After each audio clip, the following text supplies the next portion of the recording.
first of all, you do seem to have a love for St. Louis. Why? I don't know. You know, we've been doing a lot of business with a lot of people up here over a period of years. They've helped us sponsor our race cars, and so naturally we're going to go to a place that helps us, and so we love to come back and see them all.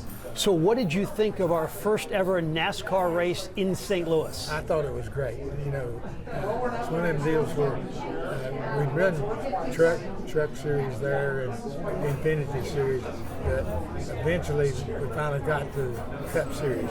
So, you know, when Dave and his crowd come in and started working with NASCAR, and I tried to put in a plug for them and all, but anyhow, so we finally got to come last year. Looking forward to coming back again this year. What about the whole racing experience at World Wide Technology Raceway? Is it one of the better ones in the country? Yeah, really it is. It's kind of a tricky racetrack for the drivers and stuff, so it took them a little while to kind of learn the racetrack. And, you know, every year we change the car a little bit. Come back this year, the car's a little bit different, so everybody's got to start all over again. How about the whole NASCAR kind of change in game plan? You know, having street races, having races in big cities. What do you think? You know, the more that we can saturate the market, go to new venues like going to Chicago, going to Texas, you know, coming here. You know, those are the things that expand us and they help the racing part. And instead of the fans coming to us, a lot of times now we're going to the fans. You know, there are some unbreakable records in sports. Do you look at your 200 career victories as unbreakable? I run a bunch of races too. I got both ends of that record. I've lost more races than anybody, and I wound up winning one. But what does that number 200 mean, knowing that the next highest person on the list is 105? Well, it puts the deal completely out of reality. In other words, that's one of the records that sort of went past the moon. It went to Mars.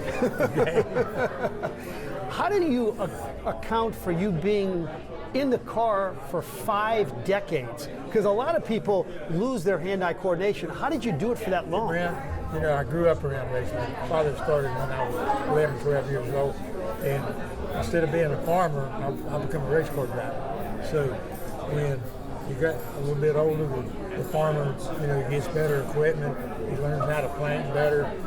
We did the same thing for Petty Enterprise. And so just being there that long and having all the good people around me, and we had 2 or 3 guys that was with us for 30 or 40 years, and then we had new guys coming in, and they come in with new ideas that helped us. So it was just a foregone conclusion. This is your business, and this is what you're going to do. So why do you think you were actually good in the car? Like, you can look at a basketball player and say, well, God gave him a great vertical jump, even though he worked at his game.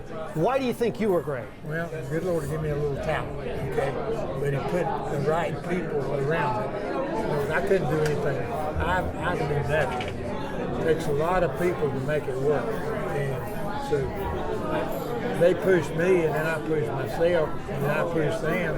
And so everybody just gained on it as we went along. But you did have great hand-eye coordination and reflexes, right? Well, you had to have a little something. I don't know what it was, but that was a God-given talent. And so then God said, you know, go develop this talent. And then he put the people around me so that I could develop. And how are your skills now? Let's just say we put you in one of these great cars at World Wide Technology Raceway for the Illinois 300 this summer. Could you do okay? Well, I would survive, I'll put it that way.